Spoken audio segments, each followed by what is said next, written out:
Hello दोस्तों, कैसे हैं आप सब। Welcome to our channel PCB Tadka. और आज हम इस वीडियो में बेसिक मैथ्स को कंटिन्यू करते हुए देखो इंटीग्रेशन पढ़ेंगे। क्या पढ़ेंगे बोलो? इंटीग्रेशन पढ़ेंगे। सबसे पहले मैं आपको ये बता देता हूँ कि इंटीग्रेशन होता क्या है। देखो, इंटीग्रेशन चीज़ों को ऐड करना होता है ना। जनरल एक इंग्लिश वर्ड है ना, इंटीग्रेट करना। इंटीग्रेट यानी जोड़ना, तो वही है इंटीग्रेशन। ठीक है। अब जोड़ने के लिए हम छोटी क्लासेस में, या मैं बोलूँ 10th क्लास तक, देखो तुमने 14 चैप्टर जो अपना शायद 14 थी था, स्टैटिक्स था, उसके अंदर अपन ये काम में लेते थे ना, समेशन का साइन। इसका मतलब क्या होता था? क्या यूज़ लेते थे उसको? इसको हम एडिशन के लिए यूज़ लेते थे, डिस्क्रीट क्वांटिटीज़ का। यानी हमें बहुत सारी जो अलग थलग क्वांटिटीज़ पड़ी होती थी, उनका जब एडिशन करना होता था तो हम ये समेशन का साइन काम में लेते थे। तो समेशन क्या काम आता है? एडिशन के लिए। और एडिशन किन का? डिस्क्रीट क्वांटिटीज़ का। डिस्क्रीट क्वांटिटीज़ यानी अलग अलग, एक यहाँ है, एक यहाँ है, एक यहाँ है, एक यहाँ है, मतलब डिस्क्रीट अलग थलग पड़ी जो क्वांटिटीज़ होती हैं उनका सम करने के लिए हम समेशन को काम में लेते हैं। ठीक है। और वहीं पर अगर हमें कंटिन्यूस क्वांटिटीज़ को ऐड करना हो, भाई कंटिन्यूस क्वांटिटीज़ कौन सी? जैसे एरिया है। अरे एरिया कंटिन्यूस क्वांटिटी होती है, कंटिन्यूस होता है area, 1 by 1 continuous. So area है, चार्ज है, किसी बॉडी का मास है। मास क्या है? कंटिन्यूसली, मतलब पूरा यूनिफॉर्मली डिस्ट्रीब्यूटेड होता है मास। तो भाई इन जो कंटिन्यूस क्वांटिटीज़ हैं, इनके एडिशन के लिए हमें इंटीग्रेशन करना पड़ता है। ठीक है। सो इंटीग्रेशन क्या काम करता है? सिंपली वो चीज़ों को ऐड करता है। और कौन सी चीज़ों को, कौन सी क्वांटिटीज़ को ऐड करता है? वो कंटिन्यूस क्वांटिटीज़ को ऐड करता है। कंटिन्यूस क्वांटिटी, चार्ज, एरिया वगैरह। ठीक है। ओके। सो जैसे मैं आपको एक एग्जांपल बताता हूँ। ये मैंने वाई एक्सिस ड्रॉ किया, ये एक्स एक्सिस ड्रॉ किया, और ये y equal to f x का मैंने ग्राफ बना दिया। ठीक है। ये ग्राफ बना दिया। अब भाई ये ग्राफ x1 से लेकर के x2 तक है, समझ रहे हो?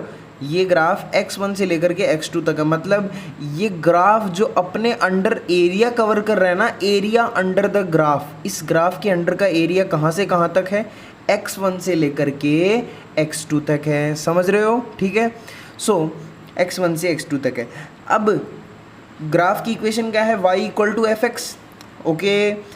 अब एक बात बताओ तुम, अगर तुम्हें इसी टाइप से अगर डीए निकालना हो, डीए क्या है यहाँ पर? जैसे मान लो ये ग्राफ जो पूरा जो एरिया है इसके अंदर, ये छोटी छोटी स्ट्रिप्स से बना हुआ है। जैसे मान लो कि मैंने ये ऐसे छोटी छोटी बहुत सारे स्केच पेन अगर इस ऐसे रखता जाऊँगा तो मेरे पास ये पूरा एरिया बन जाएगा। ठीक है। ऐसे छोटे छोटे स्ट्रिप्स बनाता जाऊँगा।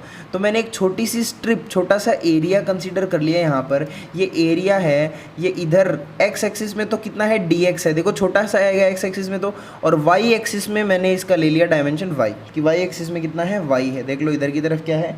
y है, और इधर की तरफ क्या है? dx है। ठीक है। और ये छोटा सा एरिया क्या है? dA। छोटा सा एरिया क्या है? dA। सो यहाँ पर dA क्या होगा? ये मेरे को रेक्टेंगल सा लग रहा है, और रेक्टेंगल का एरिया होता है length into breadth. So dx into y is equals to dA। ये छोटा सा एरिया आ गया। ओके। अब अगर ये तो मैंने एक छोटा सा एरिया निकाला है, लेकिन ऐसी बहुत सारी स्ट्रिप्स मिलकर के ये पूरा इस ग्राफ के अंडर का एरिया बनाएंगी। तो अगर मान लो मुझे एरिया टोटल निकालना हो तो मैं क्या करूँगा? मैं इस डीए को इंटीग्रेट करूँगा। इंटीग्रेट क्यों किया? क्योंकि एरिया है, ये एरिया एक कंटिन्यूस क्वांटिटी है, इसको लगातार ऐड करना है मुझे, बीच में कोई भी स्ट्रिप छोड़नी नहीं है, लगातार ऐड करते जाना है। सो डीए क्या है? टोटल एरिया, इसका इंटीग्रेशन हो जाएगा। ठीक है। Is equals to D A? Y into d x. समझ रहे हो? अब मैंने इतना लिखने के बाद x1 x2 क्यों लिखा है यहाँ पर ऊपर नीचे? x1 x2 का मतलब ये क्या शो करता है? भाई इंटीग्रेशन का काम है। इस ये जो साइन लगा देते हो ना आप, इसका मतलब लगातार ऐड होती जाएंगी चीज़ें, लगातार बिना कुछ छोड़े। ठीक है। तो अब ऐड होने की भी कोई लिमिट होती है भाई, पूरा थोड़ी ऐड करना है। जैसे ये एरिया कहाँ से कहाँ तक है? x1 से लेकर के x2 तक है, इतना एरिया है। तो ये लिमिट पुट कर दी मैंने उसके ऊपर कि इंटीग्रेशन तुझे बस इतना ही एरिया ऐड करना है, x1 से लेकर के x2 तक, x1 से लेकर के x2 तक ही ऐड करना है। ये मैंने x1 x2 क्या है करिए है, ये मैंने इस पर लिमिट पुट कर दी है। y की जगह क्या लिख सकते हैं हम? fx, y equal to f x और डी एक्स। ठीक है। सो ये हमारे पास टोटल एरिया आएगा। ठीक है। सो हम क्या बोल सकते हैं कि integration gives us area under the slope, slope के अंडर का एरिया हमें इंटीग्रेशन निकाल करके देता है। ठीक है, अभी आपको इतना बस बेसिक समझ में आया कि इंटीग्रेशन वर्ड का मतलब क्या है और एक्चुअली इंटीग्रेशन क्या होता है, लेकिन जो प्रैक्टिकल चीज़ें हमें काम आती हैं, एक्चुअली जो क्वेश्चन सॉल्व करने में काम आता है, वो मैं आपको बता देता हूँ। ये भी बहुत ज़रूरी है, लेकिन अभी आपको अच्छे से समझ में बैठी नहीं होगी बात, मतलब बैठ जाएगी, जस्ट वेट एंड वॉच। सो हमें कुछ फार्मूलाज याद करने पड़ेंगे, जैसे डिफरेंशिएशन में हमने कुछ फार्मूलाज याद किए थे, वैसे इंटीग्रेशन के भी कुछ फार्मूलाज होते हैं। ये फार्मूला आपको याद होंगे तभी आप इंटीग्रेशन कर पाएंगे, वरना आपको नहीं आएगा। सो देखो ना, सुनो, y इक्वल टू एक्स की पावर n, ठीक है, अच्छी बात है। इसका इंटीग्रेशन करना है तो सबसे पहले तो इसको इंटीग्रेशन वाले डब्बे में लिख लो, x की पावर n dx, समझ रहे हो। देखो यहाँ पे y dx था ना, तो यहाँ पे y क्या है, x की पावर n और dx इंटू dx, तो x की पावर n dx, समझ गए, ये लिख लिया। इक्वल टू आंसर क्या आएगा टोटल, x की power n plus 1 upon n plus 1। ये आपको फॉर्मूला याद करना है कि x की पावर n का इंटीग्रेशन क्या होता है, ये होता है x की पावर n का इंटीग्रेशन होता है x की power n plus 1 upon n plus 1। ठीक है, जैसे डिफरेंशिएशन क्या होता था x की पावर n का, x की पावर n का डिफरेंशिएशन होता था n x की पावर n माइनस 1, उसी टाइप से इंटीग्रेशन ये होता है। मतलब कहीं भी ये चीज़ लिखी हुई आएगी और आपको इंटीग्रेशन पूछा जाएगा तो आप क्या लिखेंगे, ये लिख देंगे बिना किसी झिझक के, और x की power n plus 1 upon n plus 1, okay, plus constant. ये प्लस कांस्टेंट हमेशा लिखना होता है साथ में, लेकिन आपकी मर्जी हो तो लिख देना, वरना मत लिखना, बस फॉर्मेलिटी है, प्लस सी प्लस कांस्टेंट हमेशा लिख देना। ठीक है, जैसे मैं आपको एग्जांपल्स के थ्रू और ज़्यादा समझाने की कोशिश करता हूँ। जैसे हमारे पास एक एग्जांपल आ जाए कि तुम इसका एक्स क्यूब का इंटीग्रेशन करो, कैसे करोगे, देखो ज़रा, एक्स क्यूब का इंटीग्रेशन, तो ये तो एक्स की पावर n बन रही है, तो एक्स की पावर n का इंटीग्रेशन क्या होता है, ये होता है एक्स की power n plus 1 upon n plus 1। ठीक है भाई साहब, ओके। सो एक्स की पावर n की वैल्यू यहाँ पर 3 है ना, तो 3 प्लस 1 कितना होता है, 4 अपॉन 3 प्लस 1 4, तो एक्स की पावर 4 अपॉन 4, ये हमारा टोटल मिला करके इंटीग्रेशन का रिजल्ट आ जाएगा।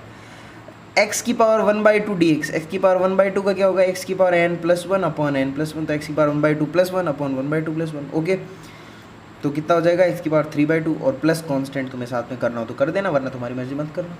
एक लास्ट एग्जांपल, 1/√x का करना हो तो एक बात बताओ, √x को हम x की पावर 1/2 भी लिख सकते हैं। ठीक है, ये देखो लिख दिया 1/2। अब इसको अगर मैं ऊपर लाऊंगा तो x की पावर -1/2 हो जाएगी। ठीक है, हो जाएगी, तो x की पावर n बन रहा है ये, तो n की वैल्यू है -1/2, तो x की power n plus 1 upon n plus 1, ये इसका इंटीग्रेशन होगा, तो x की power n -1/2 plus 1 upon -1/2 plus 1, ये क्या होगा, √x अपॉन ये 1/2 हो जाएगा। ठीक है, समझ रहे हो, √x अपॉन 1/2 हो जाएगा। इसको आप सॉल्व कर लेंगे अच्छे से। इसी टाइप के क्वेश्चंस कुछ आपको, ये वाला जो फर्स्ट फार्मूला है आपको याद करना है और इससे रिलेटेड ऐसा कुछ देखने को मिलेगा।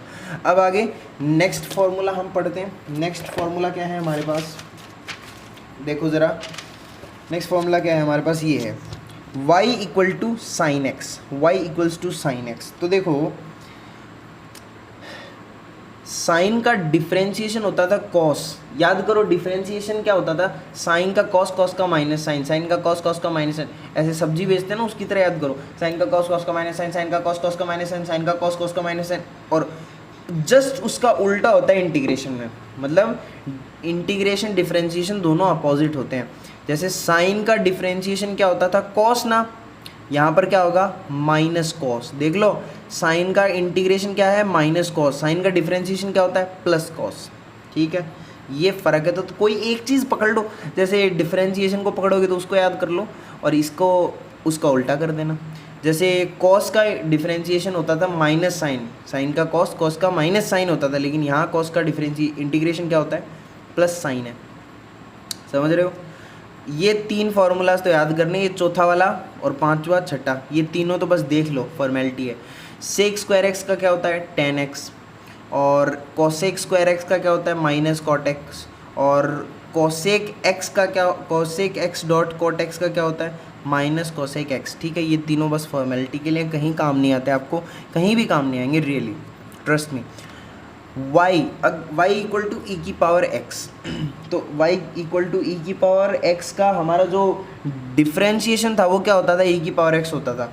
और मज़े की बात है इंटीग्रेशन भी e की पावर x ही है। डिफ्रेंशिएशन क्या था, e की पावर x, और इंटीग्रेशन भी क्या है, e की पावर x ही है। ओके, अब 8वें नंबर पे y equal to 1/x, y equals to 1/x। ठीक है, y इक्वल्स टू 1/x। अरे भाई रुक जा, तू क्यों डिस्टर्ब कर रहा है मुझे। y इक्वल टू 1/x का इंटीग्रेशन क्या होता है, ln x। हमने डिफ्रेंशिएशन में ये पढ़ा था ना कि ln x का डिफ्रेंशिएशन क्या होता है, 1/x। तो यहाँ पर ये पढ़ लिया उल्टा कि y इक्वल टू 1/x दे रखा हो तो इसका इंटीग्रेशन क्या होता है, ln x होता है। ठीक है, ओके। अब मैं आपको कुछ एग्जांपल्स बताता हूँ। जैसे ये देखो, सबसे पहले y इक्वल्स टू ई की power x plus 3x square minus 2x dash plus 4 cos x minus 6। देखो इतनी सारी चीज़ें आ गई एक साथ, तो घबराना मत, शांति से देखना भाई साहब। e की पावर x का इंटीग्रेशन क्या होगा, e की पावर x ही होगा। आपको इसका इंटीग्रेशन करना है, ठीक है। सो e की पावर x का इंटीग्रेशन e की पावर x ही होगा। 3x स्क्वायर का क्या होगा, देखो 3x स्क्वायर का इंटीग्रेशन क्या होगा, तो ये x की पावर n वाली सी बात बन रही है, और x की पावर n+1 अपॉन n+1 ये क्या होता है, इंटीग्रेशन होता है। ओके, तो 3x की पावर 2+1 यानी 3 अपॉन 2+1 3 से 3 गया, कितना हुआ x³।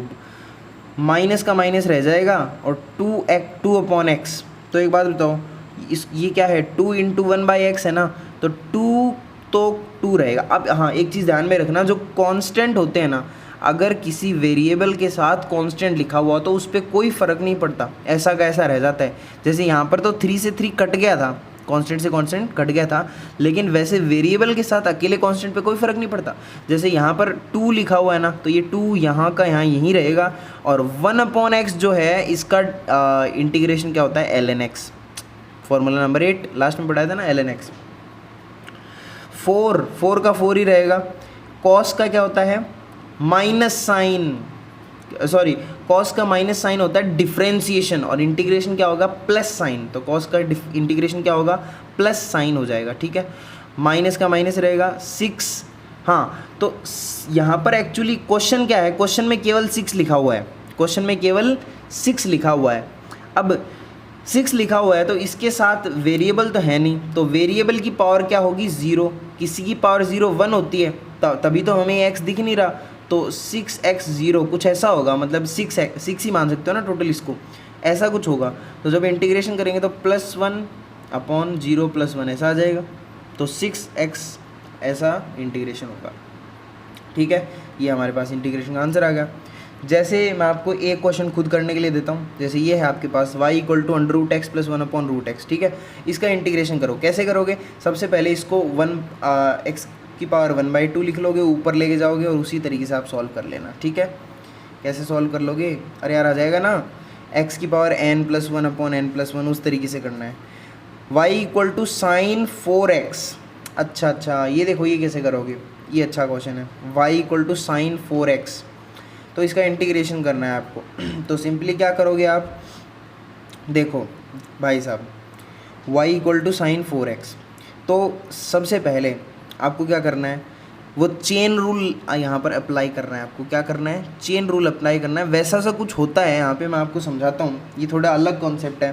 देखो साइन पकड़ लिया आपने, तो साइन का इंटीग्रेशन क्या होता है, माइनस कॉस, तो लिख दिया मैंने माइनस कॉस, और ब्रैकेट में मैंने लिख दिया 4x ऐसा कैसा, इसको बिल्कुल भी नहीं छेड़ा। ठीक है, जब इतना कर लेते हैं उसके बाद में ये जो एंगल मतलब जो बाद में ये जो अपने पास कांस्टेंट होता है ना वेरिएबल के साथ, है ना, इसको हम अपॉन में लिख देते हैं। समझ रहे हो, इसको हम अपॉन में लिख देते हैं। जैसे मैं बताता हूँ, यहाँ पे ये देखो, cos -x + 2 ये एंगल है। ठीक है, ये इक्वेशन दे रखी है, इसका इंटीग्रेशन करो तुम। इसका इंटीग्रेशन करोगे तो सबसे पहले cos को पकड़ लो, cos का इंटीग्रेशन होता है माइनस साइन, तो माइनस साइन और ये अंदर ऐसा कैसे लिख दिया। ठीक है, और फिर ये जो चेन रूल अप्लाई करके अंदर वाला मसाला है ना, अंदर वाले मसाले का जो भी आपका इंटीग्रेशन आएगा उसको आप नीचे लिखना। अंदर वाला मसाला क्या है, अंदर वाले मसाले में -1x है, -1x है, क्या है बोलो, -1x है, इसका इंटीग्रेशन करते हैं।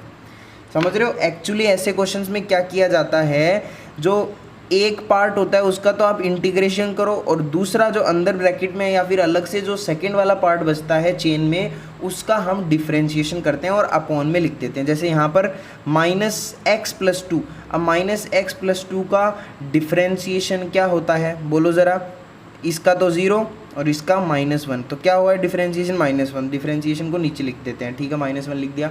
समझ गए? ये देखो y = sin 4x, एक बार वापस समझो, साइन का माइनस कॉस और 4x, अब ये जो अंदर 4x बचा है इसका क्या करते हैं हम, डिफरेंशिएशन करते हैं। यानी जब भी यहाँ पर चेन रूल लगाया जाता है और आपसे इंटीग्रेशन पूछा, मतलब जब भी आप इंटीग्रेशन में चेन रूल लगाते हो तो आपको क्या करना होता है, एक जो फंक्शन होता है उसका तो आप इंटीग्रेशन ही करो, जैसे साइन का माइनस कॉस कर दिया और अंदर 4x लिखा ज्यों का त्यों, और दूसरा फंक्शन क्या है यहाँ पर 4x, तो दूसरे फंक्शन का आपको क्या करना होता है, डिफरेंशिएशन करना होता है। 4x का डिफरेंशिएशन क्या होगा, 4 होगा, ठीक है, ओके, आई होप समझ में आया हो। जैसे y = e⁻2x है, y = e⁻2x है, तो एक बार तो e⁻x का इंटीग्रेशन हमें करना आता है तो हम कर सकते हैं, तो e⁻2x का क्या होगा, e⁻2x ही होगा। जैसे ये देखो इंटीग्रेशन में आंसर आ गया ना, e⁻x का क्या होगा, e⁻x ही होगा। अब 2x को एक बार छुपा लो, x ही मान लो, तो ऐसा कैसे लिख दिया, उतार दिया। फिर उसके बाद में ये जो ऊपर चेन में दूसरी क्वांटिटी है, जैसे 2x का क्या करना है आपको, डिफरेंशिएशन, 2x का डिफरेंशिएशन क्या होगा, 2 होगा, और 2 को हमें क्या लिखना है, नीचे लिख देना है। समझ रहे हो? मैंने पूरी कोशिश की अपनी तरफ से समझाने की, चेन रूल अभी भी नहीं समझ में आया तो एक बार फिर बताता हूँ। देखो जैसे यहाँ पर e⁻2x है, तो हम जानते हैं, हम जो चीज़ें जानते हैं उसके हिसाब से हम करते हैं। जैसे e⁻x की इंटीग्रेशन हम जानते हैं वो क्या होती है, e⁻x ही होती है। सो एक बार ये जो 2x लिखा हुआ है ना, मन में सोचो कि ये x है, ठीक है, सोच लिया। अब क्या करोगे, e⁻x सोच के e⁻x लिख दो यहाँ पे। भाई e⁻x का इंटीग्रेशन क्या होता है, e⁻x ही होता है, तो e⁻x। अब ये x जो हमने सोचा था वो क्या है, एक्चुअली 2x, तो हमने 2x लिख दिया यहाँ पे, ठीक है, कंप्लीट। अब इतना होने के बाद में हमने सोचा कि यार हम तो e⁻x की इंटीग्रेशन कर रहे थे, लेकिन यहाँ पर तो e⁻2x है, तो यहाँ पर ये जो ऊपर की तरफ दूसरा चेन में फंक्शन है, इस फंक्शन का भी इंटीग्रेशन कुछ तो होना चाहिए इस फंक्शन का। तो क्या करते हैं, जब इंटीग्रेशन करते टाइम एक का इंटीग्रेशन कर लेते हैं, तो चेन में जो दूसरी क्वांटिटी दूसरा फंक्शन होता है उसका डिफरेंशिएशन करते हैं और उसको अपॉन में यानी डिवाइड में लिख देते हैं। तो 2x का डिफरेंशिएशन 2 और 2 को डिवाइड में लिख दिया। ओके, सो ज़्यादा जोर देने की ज़रूरत नहीं है आपको, अगर जितना थोड़ा बहुत समझ में आता है उतना समझने की कोशिश कीजिए, बार बार वीडियो को देखिए, एग्जाम्पल्स कीजिए, और फिर भी समझ में नहीं आए तो इंतज़ार कीजिए, इत्मीनान रखिए, कभी ना कभी आपको ज़रूर समझ में आएगा। क्या गोली दे रहा है, कभी ना कभी समझ में आएगा, मेरे को अभी समझना है। बेटा ज़्यादा जल्दी करने की कोई आवश्यकता नहीं है, आराम से समय के साथ सारी चीज़ें समझ में आ जाती हैं, ठीक है। अभी इस पर रिसर्च PhD करनी नहीं है हमें, है ना, आराम से समझ में आ जाता है ये। डेफिनेट इंटीग्रेशन, अरे चली जाते हैं यहाँ से, मेरे को पढ़ाने दे। डेफिनेट इंटीग्रेशन, सो इंटीग्रेशन बच्चों 2 टाइप के होते हैं। कुछ इंटीग्रेशन तो होते हैं डेफिनेट और कुछ होते हैं इनडेफिनेट। इनडेफिनेट इंटीग्रेशन में तो क्या होता है कि केवल ऐसा लगा होता है कि y इज़ फंक्शन, मतलब y dx लिखा होता है, y क्या है, फंक्शन ऑफ x है, dx है, मतलब यहाँ पर कोई लिमिट नहीं पुट की होती। इनडेफिनेट इंटीग्रेशन में कोई भी लिमिट पुट की हुई नहीं होती, और लिमिट पुट की हुई नहीं होती तो इंटीग्रेशन को पता नहीं होता कि मुझे कितना काम करना है, मुझे कहाँ तक ऐड करते जाना है, समझ रहे हो। और डेफिनेट इंटीग्रेशन, डेफिनेट यानी निश्चित होता है, उसको पता होता है कि भाई मुझे कहाँ से कहाँ तक ऐड करना है। जैसे तुम देख रहे हो ना स्क्रीन पे, देखो ना बड़े ज़ोरों से देखो कि i = देखो इंटीग्रेशन, अगर आपको ऐसा दिखा हुआ मिले ना कि x1 से लेके x2 तक, तो वो क्या है, डेफिनेट इंटीग्रेशन है, वो डेफिनेट इंटीग्रेशन है। वहाँ पे हमें पता है कि हमें x1 से लेकर x2 तक ही ऐड करना है, समझ रहे हो, हमें लिमिट दे दी गई है। तो इसको कैसे सॉल्व करते हैं, एक काम करोगे, जैसे ये एफ एक्स है, इसका इंटीग्रेशन मान लो तुम्हारे पास जी एक्स हो गया। अरे यहाँ पर मान लो ई की पावर एक्स था तो यहाँ पे तुमने क्या किया, ई की पावर एक्स किया। यहाँ पे साइन था तो तुमने माइनस कॉस कर दिया। मतलब यहाँ पे इंटीग्रेशन करके तुम्हारे पास जी एक्स आ गया, ठीक है, प्लस कांस्टेंट, ठीक है। इसको ब्रैकेट में लिख करके ना तुम लिमिट्स पुट वापस इधर की तरफ लिख दोगे लिमिट्स को कि x1 से लेकर के x2 तक है, ठीक है। अब ये जो x है, एक बार तो इसकी वैल्यू x2 रखना, एक बार तो x2 रखी, फिर माइनस का साइन लगाना और एक बार इस x की वैल्यू x1 रख देना, ठीक है। मतलब x2 minus x1, gx2 minus gx1, ठीक है। तो कांस्टेंट से कांस्टेंट तो कट जाएगा और उसके बाद में अपने पास क्या आएगा कि जो भी हमारे पास आंसर है x2 माइनस x1 करके आ जाएगा। जैसे एग्जांपल मैं आपको समझाता हूँ कि ऐसे दे रखा है एक्स स्क्वायर dx और 2 से लेकर के 3 तक, मतलब ये बोल रहा है कि तुम्हें ऐड कहाँ से कहाँ तक करना है, 2 से लेकर 3 तक करना है, ठीक है। तो सबसे पहले एक्स स्क्वायर का इंटीग्रेशन क्या होगा, एक्स की पावर n का क्या होता है, एक्स की power n plus 1 upon n plus 1। सो एक्स की पावर 2 प्लस 1 अपॉन 2 प्लस 1, तो एक्स की पावर 3 अपॉन 3, समझ में आया। और ये 2 से लेकर के 3 है, ठीक है। एक बार तो तुम x की वैल्यू 3 रखो, रख दी, 3 रख दी। उसके बाद में एक बार तुम x की वैल्यू 2 रखो, 2 रख दी। फिर उसके बाद में आंसर ले आओ, ये अपना आंसर हो गया। ये डेफिनेट इंटीग्रेशन होता है। जैसे cos x dx 0 से पाई। अच्छा, ये 0 से पाई का क्या मतलब है, हम इस बार cos दिया हुआ ना, cos के अंदर ये x क्या है, ये एंगल है और एंगल को स्पेसिफाई करना है। तो एंगल हमने मान लिया 0 से लेकर के पाई यानी 180 डिग्री तक है, 0 से 180 डिग्री तक का ये एंगल है। ओके, समझ रहे हो। सो cos का इंटीग्रेशन क्या होता है, साइन। अरे सुनो यार, cos का क्या होता है, साइन होता है ना। और लिमिट पुट करो 0 से लेके पाई, तो एक बार तो x की वैल्यू पाई रखो, साइन पाई, माइनस एक बार sign 0।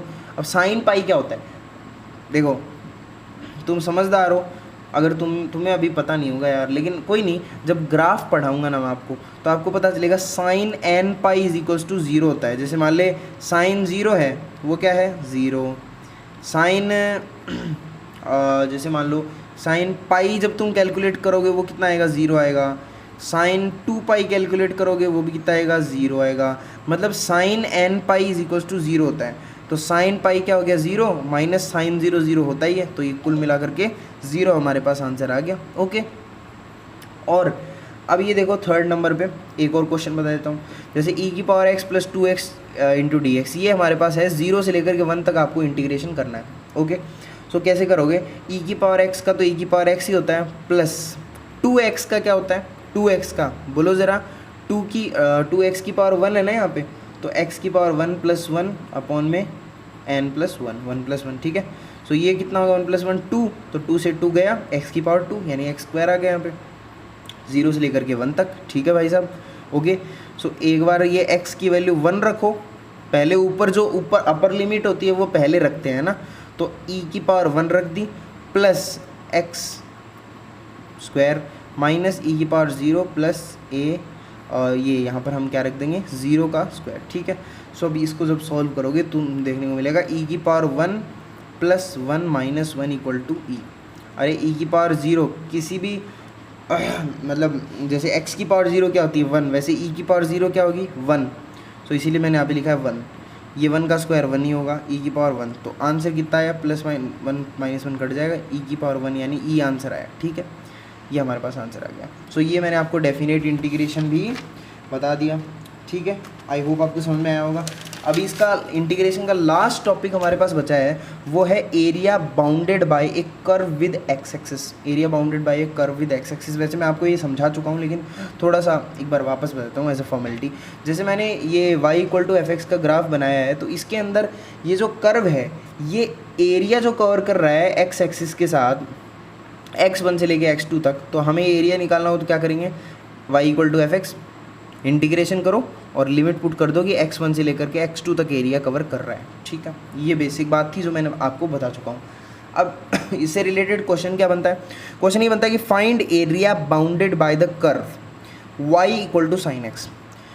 y equal to sine x, ये एरिया, इसका मतलब जो ये कर्व है ये क्या एरिया बाउंड कर रहा है वो निकालो, y equal to sine x with x axis from x equal to 0 से पाई बाई 2। ये लिमिट्स दे रखी हैं। जैसे एक काम करो, एरिया क्या होता है, लिमिट पुट करो x1 से लेके x2, यानी ये लिमिट दे रखी है ना 0 से लेके π/2 क्वेश्चन में ए पार्ट में ये पुट कर दी। y इक्वल टू क्या है sin x, तो sin x लिख दिया, dx लिख दिया। अब साइन का इंटीग्रेशन क्या होता है, कॉस माइनस कॉस होता है, तो माइनस कॉस लिखा 0 से लेके π/2 minus cos π/2 minus minus cos 0। So जब इसको सॉल्व करोगे तो आंसर आएगा 1। ठीक है, ये हमने निकाल लिया, फाइंड एरिया बाउंडेड बाय। अब एक जैसे मान ले लिमिट दे रखी है 0 से लेकर के 2π, यानी x1 x2 की वैल्यू दे रखी है कि यहाँ से यहाँ तक, यहाँ से यहाँ तक। एरिया कैसे निकालोगे, 0 से लेकर के 2π लिखो, साइन एक्स का integration cos minus cos x, तो 0 से लेकर 2π, तो जब तुम 2π रखोगे और टोटल मिला के आंसर करोगे तो कितना आएगा 0। अब सर हमें cos 2π की वैल्यू निकालनी नहीं आती, cos π/2 की ये क्या है, अगर तुम्हें ये भी समझ में नहीं आ रहा ना cos 180 cos 90, तो एक काम करना, एक वो जो मैंने फर्स्ट वीडियो बना रखा है बेसिक मैथ्स का ट्रिग्नोमेट्री वाला, वो देखना, जिसका लिंक मैं आपको डिस्क्रिप्शन में प्रोवाइड करने की कोशिश करूँगा। तो वो आप देख सकते हैं, बेसिक मैथ्स पार्ट 1 और वो ट्रिग्नोमेट्री नाम से है वीडियो, पहला वीडियो। सो वो आप देखना, उसमें आपको पता चल जाएगा इनकी वैल्यूज़ कैसे कैलकुलेट करते हैं। तो अभी मैं बताऊँगा तो जस्ट वीडियो का कंटेंट ही लंबा करूँगा, टाइम बढ़ाऊँगा बस, और तो क्या होना है। सो ये इसका आंसर भी 0 आ गया, इसका आंसर 0 आ गया, तो एरिया कोई कवर नहीं कर रहा। ठीक है, ओके समझ में आया। सो फाइनली हमारा इंटीग्रेशन कंप्लीट हो चुका। आपको इतने ही इंटीग्रेशन के बारे में पता होना चाहिए, ज़्यादा ज्ञान सेहत के लिए हानिकारक हो सकता है। सो कृपया अपना ध्यान रखें, खुश रहें, स्वस्थ रहें, मस्त रहें, बी मोटिवेटेड यार, और पढ़ाई करते रहो। कुछ समझ में आए तो समझने की कोशिश करो, और नहीं समझ में आए तो इत्मीनान रखो, एक ना एक दिन ज़रूर समझ में आएगा। पढ़ते रहोगे तो सारी चीज़ें क्लियर हो जाएंगी आराम से। बिल्कुल, आज तुम्हें समझ में नहीं आ रहा है ना, आज से जब तुम 11th क्लास कंप्लीट कर लोगे तुम्हें लगेगा अरे यार ये भी क्या है, क्या है ये। जब 12th कंप्लीट कर लोगे तो बिल्कुल टुच्चा लगेगा। पढ़ना, ये चीज़ें पढ़नी नहीं पड़ेंगी। अब स्टार्टिंग में तुम नए हो ना, इसलिए तुम्हें पढ़ना पड़ रहा है, और स्पेशली बायो वाले बच्चों को ज़्यादा जोर आ रहा है। But okay, so see you in the next video. So bye bye.